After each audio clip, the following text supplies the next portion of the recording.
Jadi ada satu sahabat, habis dia sholat, Assalamualaikum, Assalamualaikum. Dibacanya satu doa yang Nabi nggak pernah ajarkan. Apa itu? Allahumma gfirli zunubi, maaf ampunkan dosaku. Wa yassirli amri, mudahkan segala urusanku. Wa barik li fi rizki, berkahi rezekiku. Ampunkan dosaku, mudahkan urusanku, berkahi rezekiku. Rupanya didengar Nabi. Yang baca doa itu kemari, saya Rasulullah, Allah telah menerima doamu. Oh, enak kali. Saya setelah membaca riwayat itu, habis salam, insya Allah tak pernah kutinggalkan. Assalamualaikum, Assalamualaikum. Apa dia? Allahumma gfirli zunubi, wa yassirli amri, wa barik li fi rizki.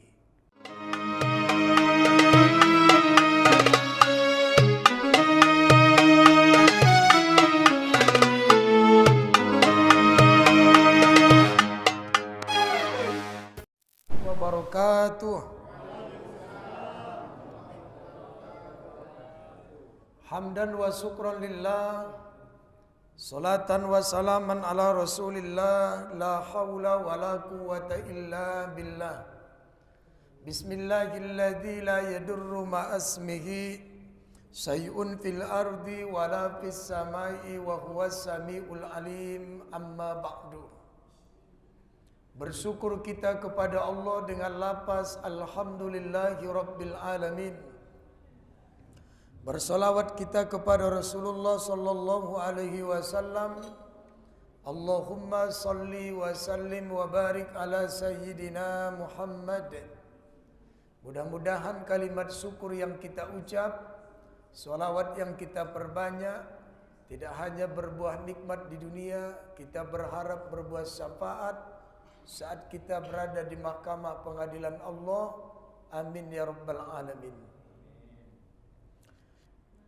Ramadan telah usai. Training spiritual Ramadan harus mampu merubah, membentuk, mencetak, melahirkan, memproduksi manusia takwa. Karena target Ramadan ada, la'allakum tattaqun. Kurang tepat jika makna la'alla itu diberi makna mudah-mudahan. Dalam tafsir itu, walau di dalam kamus-kamus bahasa Arab, la'alla itu memang kadang-kadang bermakna mudah-mudahan. Tapi saat kita menjelaskan makna la'allakum tattaqun itu, kita rujuk beberapa tafsir. Misalnya dalam tafsir Al-Jami' li Ahkamil Quran Al-Qurtubi, la'alla itu diberi makna agar. Dalam tafsir Ruhul Bayan Al-Imam As-Sayyid Muhammad Ismail Haqi Al-Buruswi, la'alla itu diberi makna supaya. Jadi menjelaskan ayat itu, puasa kau supaya engkau menjadi atau agar menjadi manusia yang bertakwa. Kalau pada akhirnya ketika datang berakhir Ramadan dia tidak menjadi orang yang bertakwa, bukan ayatnya yang salah, tapi bagaimana cara meraih ketakwaan itu. Maka dibantu kota oleh Imam Al-Ghazali. Beliau mengarang satu kitab Ihya Ulumuddin. Kitab itu disyarah ulama besar dengan judul Ittihafus Sadatil Muttaqin. Apapun ibadah yang kita lakukan, baik sholat, baik puasa, umroh, haji, sedekah, dia tidak akan sampai kepada Allah dalam istilah makbul berterima kalau tidak karena tiga hal. Wajib qoblal wajib ilmu. Ibadah itu hukumnya wajib, sebelum ibadah harus berilmu. Maka dalam qawaid tasawuf dikatakan al ilmu bila amalin kawasiyatin bila ghoyah wa amalin bila ilmin jinayah. Ilmu tanpa amal seperti jalan yang tak berujung. Ngapain berjalan kalau tak ada ujungnya? Capeklah. Mau kemana Bapak? Inilah belum tahu nih. Penting jalan-jalan lah dulu. Itu namanya jailani. Jalan sana, jalan sini. Ibu mau kemana? Ke masjid, ada tujuan. Ibu mau kemana? Ke pasar, ada tujuan. Jadi orang yang berilmu tapi tak beramal, itu seperti jalan yang tak ada ujungnya. Wa amalin bila ilmin jinayah. Dan orang yang beramal tanpa ilmu, itu adalah pelanggaran. Jadi orang berilmu harus beramal. Orang beramal harus dengan ilmu. Enggak boleh dominan. Oh, ilmunya tinggi tapi tak ada amalnya. Oh, amalnya hebat tapi melakukannya tidak dengan ilmu. Enggak boleh. Yang boleh itu orang berilmu harus beramal, orang beramal harus berilmu. Maka amalun qalilun, amalan yang kecil tapi dilakukan secara kontinu, itu lebih bagus. Atau amalan yang sedikit yang dilakukan dengan ilmu, itu lebih baik daripada amal yang banyak bila ilmin tapi tidak dilakukan dengan ilmu. Nah, jadi ilmu dulu. Yang kedua, wajib ikhlas. Ibadah itu hukumnya wajib, saat melakukannya harus ikhlas. Semua pakai lillah. Inna salati wa nusuki wa mahyaya wa mamati lillahi rabbil alamin. Haji walillahi alan nas. Pakai lillah semuanya. Maka dalam ilmu nahwu ada namanya huruf jar. Adapun huruf jar min ila an ala fi rubbal ba'i wal kaf wal lam, ada li, ada ala. Huruf jar li ini biasanya digunakan buat lapas yang baik-baik. Dan huruf ala jar dengan tanda ala ini digunakan untuk lapas yang tak baik. Coba didengar. Kalau kita minta mati yang baik, apa doanya? Allahumma khtim li, jamaknya lana bihusnil khotimah. Untuk yang baik li. Kalau untuk yang tak baik, wala takhtim alaina bisuil khotimah.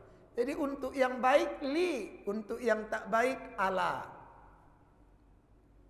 Makanya imam-imam jangan salah membaca doa itu.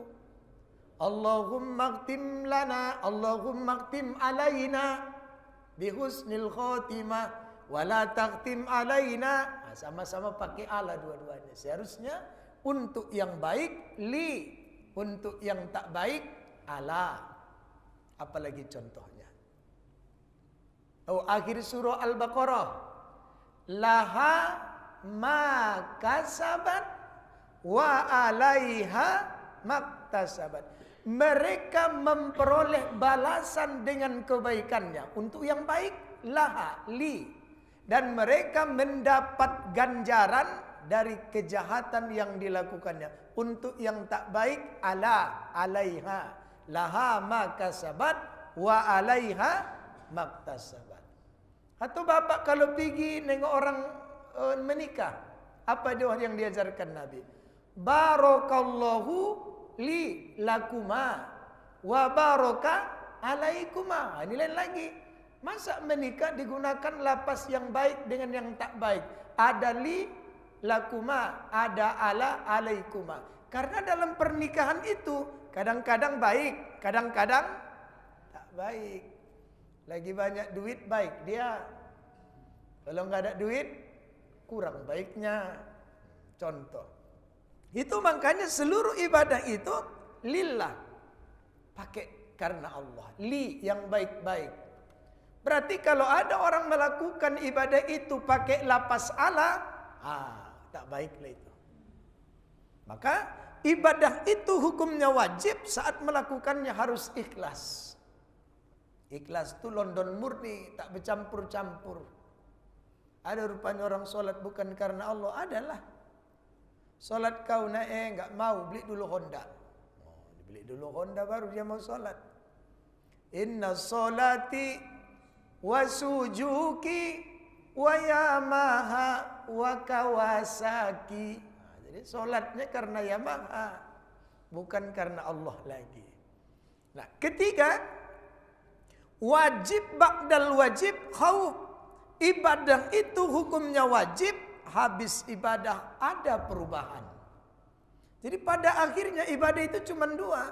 Secara vertikal namanya makbul, maka ada doanya Rabbana taqabbal minna. Secara horizontal namanya mabrur. Barro ya birru birron mubarrotan mabruron.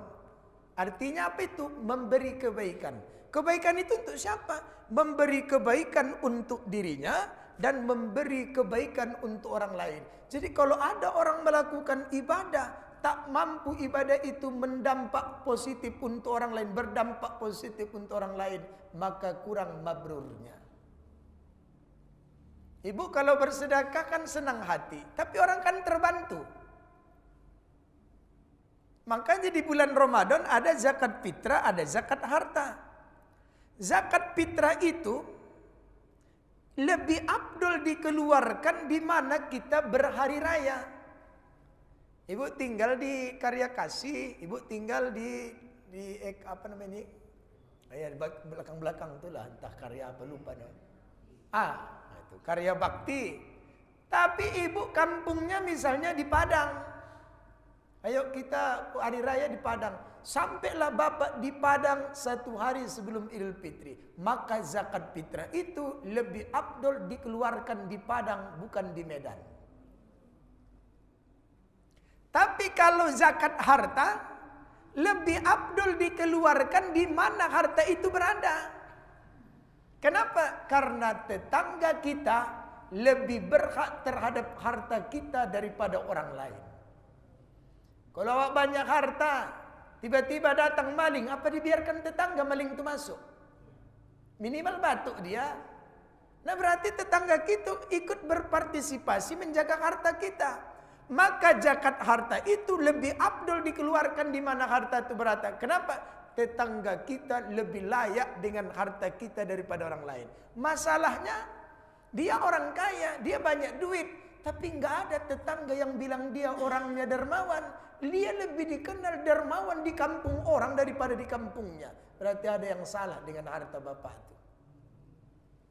Kenapa? Tak pernah kawannya dapat zakat, tak pernah tetangganya dapat zakat, maling di ujung kulon saja dikasihnya zakat.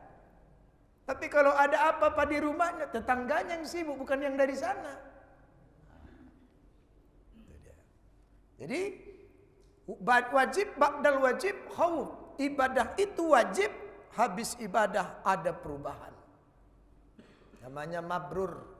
Berterima namanya makbul. Ke atas makbul, kiri kanan mabrur. Dah, satu. Kemudian apalah balasan yang Allah berikan sama orang yang bertakwa ini? Surga. Wasari'u ila maghfiratin min rabbikum wa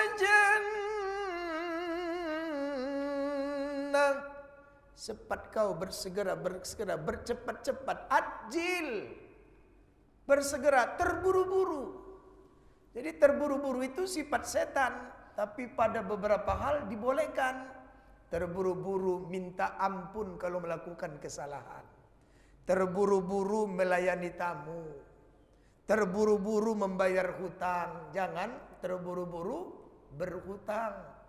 Membayarnya terburu-buru. Terburu-buru menikahkan anak bila dewasa. Terburu-buru melaksanakan fardu kifayah jenazah. Ini kadang-kadang meninggal jam 9 pagi, jam 1 besok baru ditanam. Kenapa? Nunggu anaknya dari Kalimantan. Jangan. Oh, anak yang gak soleh gitu. Makanya bapak ibu masih ada ruh bersatu dengan jasad. Diingatkan Allah dalam surah Yasin. فَلَا يَسْتَطِيعُونَ تَوْصِيَةً وَلَا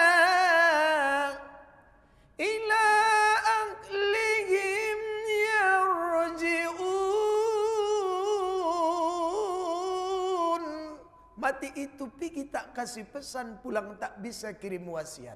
Artinya, tulislah wasiat sebelum kau mati. Kalau udah mati kan nggak bisa berwasiat lagi. Nah, kalau datang ajal itu kepada ayah, kau dekat padaku, laksanakan proses fardu kifayah itu. Tapi kalau kau jauh, dalam pandangan ilmumu akan susah mengejar waktunya, ikhlaskan anakku. Karena ayah belajar dengan Ustadz Hasbi. Ada satu riwayat yang pernah kudengar dari bibirnya.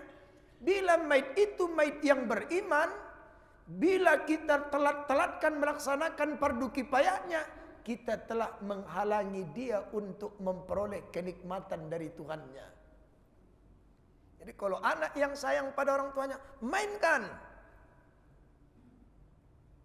Saya meninggal tanggal 1 Syawal. Habis dia sholat asar, tidur dia. Rupanya nggak bangun lagi, Pak. Jam Adam dibangunkan adekku, ya bangun. Nggak bangun-bangun, rupanya meninggal. Saya masih di Medan. Manalah terkejarku itu dari Medan ke Natal sana 23 jam bawa mobil. Nggak ada pesawat. Jadi kayak mana ini bang? Laksanakan proses fardu kifayah. Nggak usah tunggu aku. Tapi aku berharap juga supaya sampai. Maka doaku kepada Allah, ya Allah, aku disolokannya, dididiknya, aku habis duit dia, habis tenaganya untuk pendidikanku. Berikan kesempatan kepadaku untuk melaksanakan fardu kifayahnya. Belum pernah sejarahnya ku Pak bawa mobil non-stop, baru itulah kejadian. Saya berangkat dari Medan setelah maghrib, sampai saya di Natal itu jam 10:15. Itu luar biasa kencangnya itu Pak. Nah, kalau Bapak naik taxi travel itu berangkat dari Medan jam 7 malam, itu sampainya jam 2 siang di sana. Kok ALS lebih gila lagi sampainya, kebanyakan berhenti. Aku hanya berdoa sepanjang jalan. Rupanya ada supir panglima, diajarkannya saya, Ustadz meninggal ya Ustadz. Iya. Siapa yang bawa mobil? Enggak ada supir, aku sendirilah pelan-pelan. Ustadz cari air aqua kayak gini kata. Iya, beli botrek. Jadi, wapai botrek tuh. Masukkan 2 biji ke dalam tuh. Itulah minum pelan-pelan, sikit-sikit. Jadi doping rupanya. Jangan diamalkan ya. Jadi kocok-kocok katanya udah sikit-sikit minum, sikit-sikit minum. Alhamdulillah enggak ngantuk aku, Bu. Tapi pulangnya kupitam. Setelah pulang ke Medan nggak bisa lagi, yang dunia nih. Terakhir dimari dokter, apa yang Ustadz minum? Ajaran sesat itu tentara itu katanya.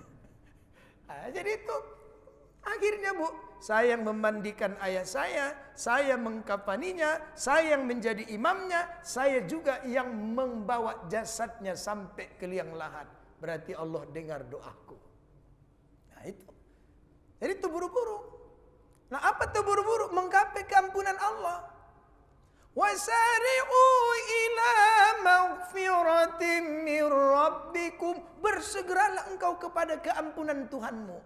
Di mana momennya? Ramadan.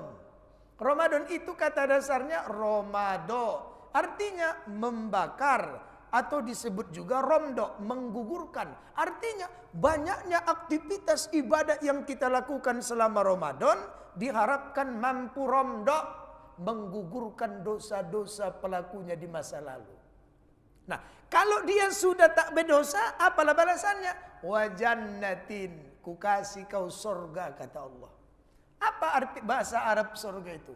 Bahasa Arabnya tulisannya alif, lam, jin, nun, ta, ta marbutoh. Kata dasarnya jin, janin, majnun. Jin. Kenapa disebut dengan jin? Ada setan, ada jin. Jin. Karena tertutup oleh panca indera. Ada ibu bapak yang bisa nengok jin hari ini? Kalaupun ada, kelebihan lah itu. Aku nengok jin tak bisa, tapi nengok celana jin selalu. Bapak bisa juga kan Pak? Jin, berarti apa artinya? Tertutup. Kadang-kadang disebut juga jin, janin. Janin di sini kan? Kenapa disebut dengan janin? Karena terbungkus oleh rahim. Berarti terbungkus. Bisa juga disebut dengan Majnun. Maka ada lagu Laila Majnun. Apa arti Majnun? Tertutup otaknya. Kenapa disebut dia gila? Karena tertutup akalnya. Kalau terbuka tak gila dia. Berarti surga itu artinya tertutup, terbungkus. Maka kenapa disebut surga? Karena enggak banyak ayat, enggak banyak hadis yang menceritakan bagaimana isi surga itu. Cuman yang membuat kita bangga. Wa jannatin arduhas samawati wal ar. Luas surga itu bumi dikali langit. Itulah luasnya surga. Jadi enggak usah takut enggak dapat lapak dalam surga. Luas sekali, Pak. Tapi jangan Bapak lupa, luas pun surga itu tetap lebih luas rahmat Allah. Kenapa? Karena surga yang begitu luas itu kuncinya adalah rahmat. Berarti yang mau kita carikan rahmatnya. Di mana rahmat itu kita cari? Pertama dalam solawat. Ada yang mau berangkat haji nih? Enggak ada. Mudah-mudahan tahun depan ya. Ketika turun ayat di Madinah, apa ayatnya? Yang suka dibaca muazzin. Innallaha wa malaikatahu yusalluna 'alan nabi. Ya ayyuhalladzina amanu sallu 'alaihi wa sallimu taslima. Di mana ayat itu turun? Di Madinah. Ketika ayat itu turun, datang malaikat Jibril membisikkan ke kuping Nabi. Apa kata malaikat Jibril? Ya Muhammad, beruntunglah kau. Kenapa? Siapa satu kali umatmu bersolawat kepadamu, Allah bersolawat kepadanya 10 kali. Gara-gara itu Nabi Muhammad sujud syukur. Lama kali sujudnya nggak bangkit-bangkit. Dipikir sahabat Nabi udah meninggal dunia. Diganggu tak berani. Tiba-tiba Nabi bangkit. Ya Rasulullah, kenapa lama kali sujudnya? Aku bersyukur kepada Allah. Kenapa? Man shalla alayya salatan. Siapa yang bersolawat kepadaku 1 kali, sallallahu biha alaihi asron. Allah bersolawat kepadanya 10 kali. Apa maksud Allah bersolawat? Memberi rahmat. Berarti sekali Bapak bersolawat kepada Nabi, berapa dikasih Allah kita rahmat? 10. Cukup 10. Nah, minimal 10 lah solawatnya. Berarti berapa dapatnya? 100 kali 5 solat, 500. Maka mulai hari ini jangan bangkit dari tempat duduk setelah solat sebelum bersolawat kepada Nabi sesikit-sikitnya 10 kali. Ya, 1 hari 500 yang wajibnya. 1 minggu, 1 bulan, 1 tahun, bertahun-tahun. Jadi Bapak Ibu jamaah dimuliakan Allah. Kadang-kadang orang di masjid Allah mantas salam dia lantas pulang. Janganlah. Assalamualaikum, assalamualaikum. Walaupun banyak kali kesibukan, dudukkan dulu. Allahumma sholli. Istighfar yang pendek aja, enggak mau yang panjang. Kemudian langsung sholawat. Loh, yang pendek aja, jangan sholawat yang panjang, bosan nanti. Yang pendek aja. Allahumma sholli ala Muhammad wa ala ali Muhammad. Allahumma sholli ala Muhammad wa ala ali Muhammad. Allahumma sholli ala Muhammad wa ala ali Muhammad. Satu lagi jangan tinggalkan ayat kursi. Kenapa? Siapa yang membaca ayat kursi setelah sholat, tak ada yang memasukkan dia ke dalam surga kecuali kematian. Artinya, kalau habis maghrib Bapak membayar kursi, tiba-tiba belum sampai isya mati, surga tempatnya. Enggak mati Pak Ustadz, baca lagi siap isya, berarti sampai subuh. Enggak mati Pak Ustadz, mata siap subuh, sampai zuhur. Begitulah seterusnya. Kan enggak tahu kita ajal itu kapan datangnya. Kalau lagi pas baca ayat kursi datang ajal, beruntung enggak? Tapi kalau lagi malas, tiba-tiba datang ajal, malas baca ayat kursi. Timbanglah nanti di hari kiamat. 1. Di mana kita mencari rahmat itu? Di waktu sahur. Dalam kitab Jami'us Shaghir Jalaluddin As-Suyuti ada 3 suara, salah satu aswatin yuhibbullahu ta'ala. 3 suara yang paling dicintai Allah. Satu di antaranya. Sautul mustaghfirina bil ashar, suara orang yang merengek-rengek mohon ampun di waktu sahur. Apa kerja sahur? Makan. Makan. Kata Nabi, innallaha wa malaikatahu yusalluna alal mutasakhirin. Allah, malaikat bersolawat kepada orang yang makan sahur. Apa pengertian Allah bersolawat? Rahmat. Hanya minum walaupun seteguk. Bismillahirrahmanirrahim. Tidur balik dapat rahmat 10. 2, 3, 1, 3 aja ku kasih. Di mana rahmat itu kita cari? Dalam musibah. Ketika turun ayat alladzina idza asabathum musibah. Kalau kau dapat musibah, kata Allah, apa itu musibah? Mesti mati? Enggak. Kullu sa'aka fahuwa musibah. Setiap yang tak mengenakkan di hati, musibah. Bapak punya kacamata, enggak pakai kacamata, resah kepala, tiba-tiba hilang. Kayak mana yang terjadi? Resah kan? Musibah. Bapak punya handphone, tiba-tiba enggak nampak. Bukan handphonenya adanya duit bapak, belinya isi handphone itu yang penting. Sama, aku pun handphoneku murahnya, ini berapa lah harganya, tapi isinya kalah bapak. Kenapa? Di sini lebih 70 file PDF kitab. Bukan yang lain-lain itunya. Makanya aku pikir ceramah nggak mau bawa kitab lagi, mau kasih apa kitab? Pikir, tengok. Kan enak kan? Jadi kalau ada ustadz ceramah di depanku dalam kitab ini, diam aja aku tengoki kitab ini di mana lah carinya ini. Udah capek aku, nggak ada. Ini bukuku yang salah tuh dia yang sih. Nah, tapi kan nggak mungkin, biarlah urusan dia lah itu. Kalau kau dapat musibah, apa langsung kalimat yang keluar dari bibirmu? Jangan, kita kan mengamuk-ngamuk. Entah apa kalian pegang-pegangi kacamata itu tadi. Entah apa dimainkan, lupa dia, udah diajarkan Allah. Alladzina idza asabatuhum musibah, langsung qalu inna lillahi wa inna ilaihi rajiun. Bukan untuk mati tuh Pak. Kau waktu jatuh kau bilang innalillah, kau pikir udah mati dia? Enggak.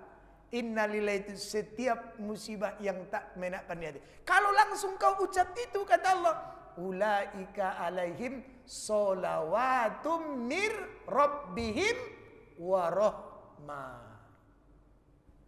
Jadi coba dibiasa-biasakan. Ada musibah, innalillah. Satu hari habis sholat, Allahumma sholli. Walaupun puasa sunat, puasa wajib, makan sahur walaupun seteguk air. Dah, balik kita ke pangkal. Luas surga itu, tapi lebih luas lagi rahmat Allah. Karena surga itu diperoleh karena rahmatnya.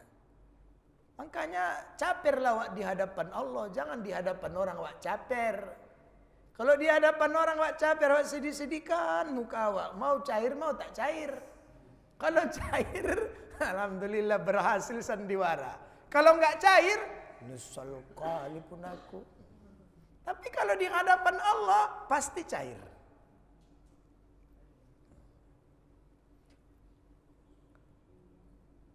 Apa ayatnya tadi? Wasari'u ila maghfiratin min rabbikum wa jannatin arduha as-samawati wal ard. Luas surga yang luasnya seluas langit bumi tadi. Untuk siapa itu?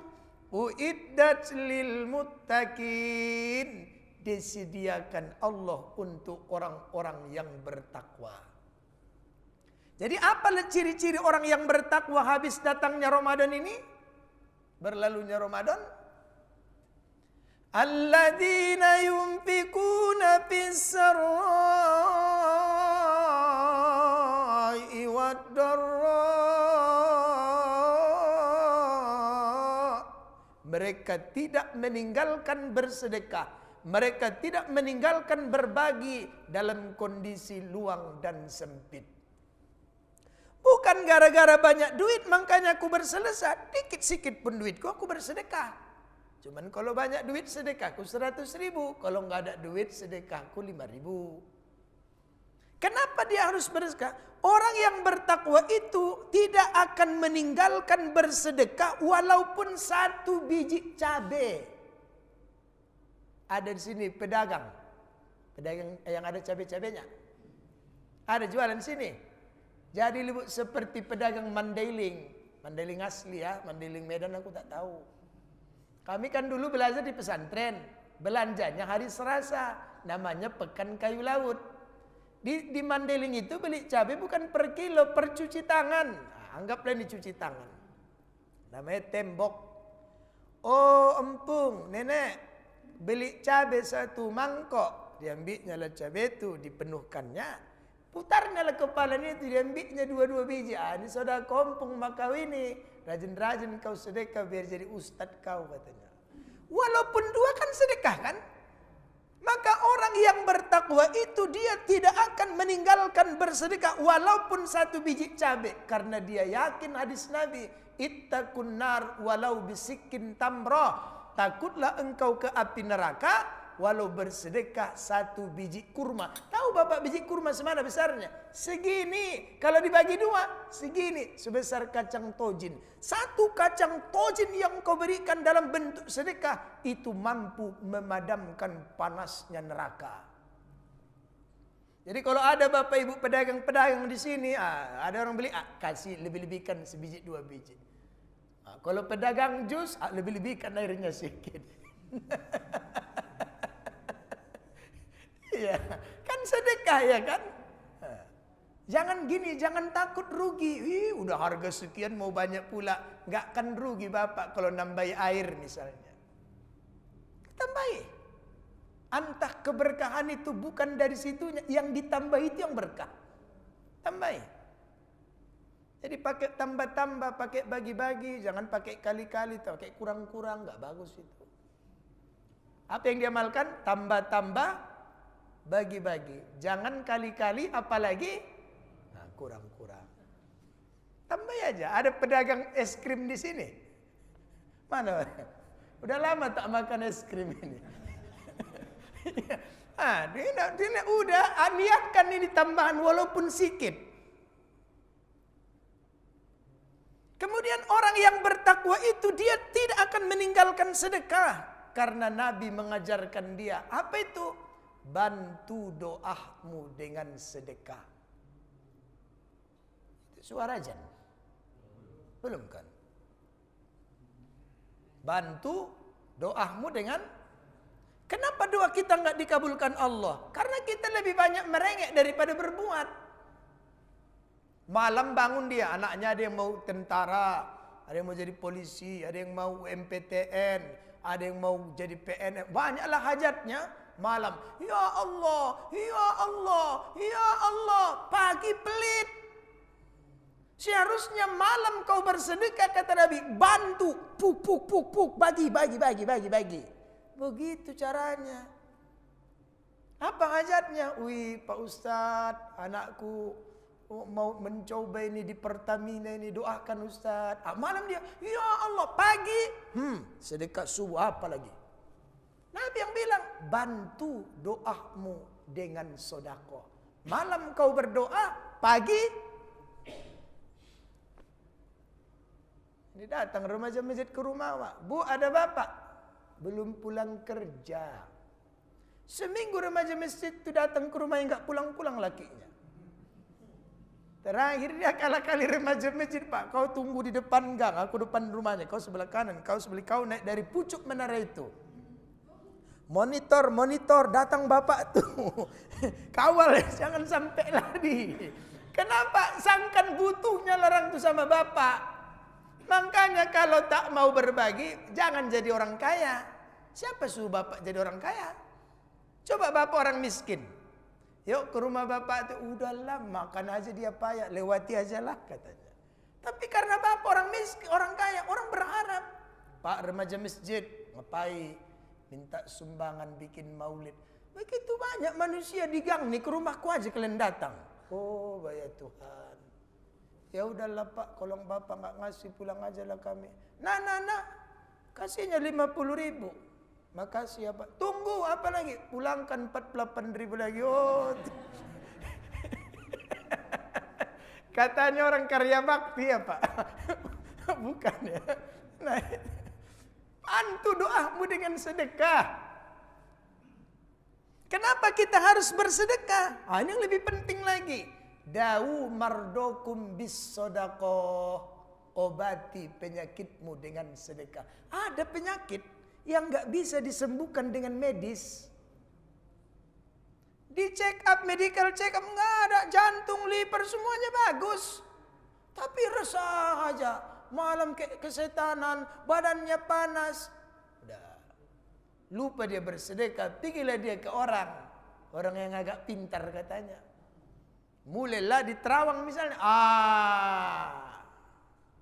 nggak jauh-jauh ini, ada yang iri nengok kau, dekat-dekat rumah kau juga. Jadi kata, mulailah curiga dia, negatif thinking lah. Semua yang nengok dia nggak senyum, mulai dipilar-pilar. Ini satu, asal jumpa nggak ada senyum dan nengok aku ini. Satu, oh ini pun nggak juga, berarti banyak yang benci sama aku. Nah, antu apa katanya? Dawu mardokum bis sodakoh, obati penyakitmu dengan sedekah. Alladzina yunfiquna fis sarra'i wad dharra. Apalagi? Wal kadhiminal ghais. Ini sedekah ini kan amalan paling susah ini, Bu. Kenapa? Ustadz pun bibirnya yang cepat ini bilang sedekah. Kadang-kadang dia yang lebih pelit lagi. Maka dalam hadis Nabi, orang yang bodoh tapi dermawan itu lebih dicintai Allah daripada orang pintar tapi pelit. Banyak kan ustadz misalnya, nggak tahu lah kuntah pelit atau tidak. Misalnya ini, nanti tengok orang di YouTube pun mak menghina ustadz ini katanya. Inilah paling susah sedekah ini. Kenapa? Mudah mengucapkannya tapi susah mempraktekannya. Sedekah dia yang paling pelit. Ibu-ibu sedekahnya 50.000, masa ustaz sedekahnya 5.000? Misal. Kenapa? Amalan yang paling susah diamalkan. Satu lagi lupa aku, Bu. Ternyata sedekah ini juga kunci surga. Tuba liman amsakal fadla min lisani. Beruntunglah orang yang menahan kelebihan bibirnya. Wa anfaqal fadla min mali. Beruntunglah orang yang mengeluarkan kelebihan hartanya. Infak dengan munafik artinya keluar. Munafik tempatnya di dada, infak tempatnya di tangan. Artinya munafik mengeluarkan iman dari dadanya, infak mengeluarkan harta dari tangannya. Tiket surga itu kata Nabi, jaga kelebihan bibirmu, keluarkan kelebihan hartamu. Satu tiket menuju surga akan kau gapai.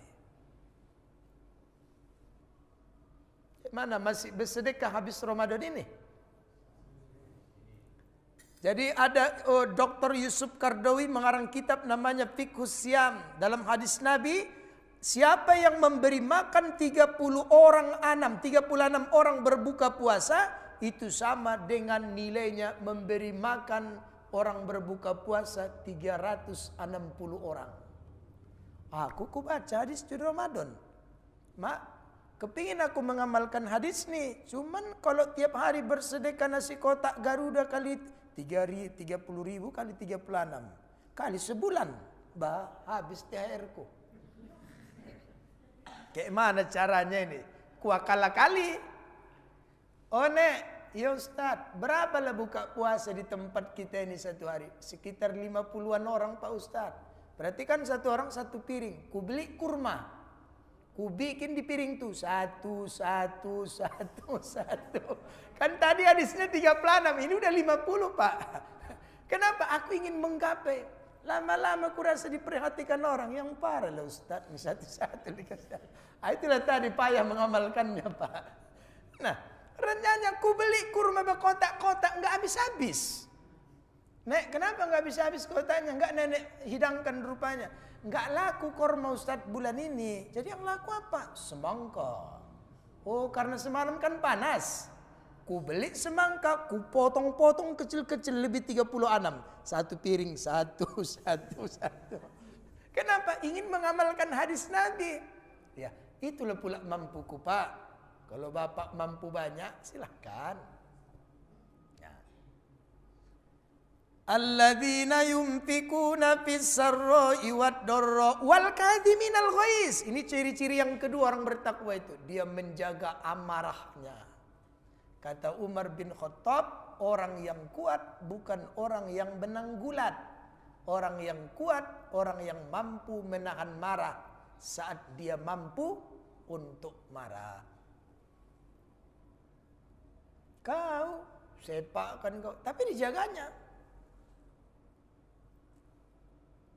Jadi Bapak Ibu hadirin jamaah yang dimuliakan Allah, aku punya sepupu. Dia juara gulat, juara karate, juara silat. Tapi gitu ke nasional, akhirnya marah homaknya, terakhir dia nggak jadi apa-apa. Tapi dia jago segalanya. Maka kalau pergi ceramah keluar kota, aku bawa dia itu jadi bodyguard. Orangnya culun, Pak. Ditengok orangnya tak ada gaya-gayanya jago. Oh, apalagi juara tinju lagi, gulat, tinju, karate, silat. Selalu menang. Sampai dia jadi pelatih. Orangnya ganteng, tampan, tapi mukanya culun. Tak nyangka orang dia itu kalau lagi main di atas ring, dia hajar orang ngeri kali. Tiba-tiba suatu hari ketika kami ke daerah Tamiang, diserempet mobil itu. Turun dia. Ditengoknya yang nyerempet orang tua, masuk dia ke mobil balik. Kenapa kau masuk? Kau selesaikanlah, aku bilang. Kalau udah itu bang, orang tua katanya. Oh berarti kawan ini pilih-pilih juga ini kupikir. Udah itu bang katanya. Orang tua. Artinya orang yang kuat itu bukan orang yang menanggulat. Orang yang kuat adalah orang yang mampu menahan marah saat dia mampu untuk marah. Kayaknya bapak jangan suka marah-marah. Ibu juga jangan pancing-pancing bapak marah. Nanti naik darah tingginya. Pitam. Jaga. Wal afina anin nas. Yang ketiga, suka memaafkan dan memberi maaf, meminta maaf. Ibu, mana lebih susah Bu? Minta maaf atau memaafkan? Susah memaafkan ya. Karena meminta maaf itu pakai bibir. Kalau memaafkan itu pakai hati. Maka ada istilah orang Melayu, sapu tangan sisinya 4 kulipat menjadi 1, luka gores masih terlihat, luka hati siapa tahu. Kalau udah sakit hatinya nengok awak, berubah silaturahim. Kalau begitu, jagalah mulut, jagalah bibir. Kalau awak tak mampu, kalau awak tahu sakitnya disakiti, belajarlah untuk tidak menyakiti hati orang lain. Yang terakhir, wallahu yuhibbul muhsinin. Teruslah melakukan kebaikan walaupun terhadap orang yang terus melukai hati dan perasaannya. Dor diceritai diam, dor difitnah enggak melawan. Berat itu Pak. Tapi kalau mampu, inilah orang yang akan masuk surga itu.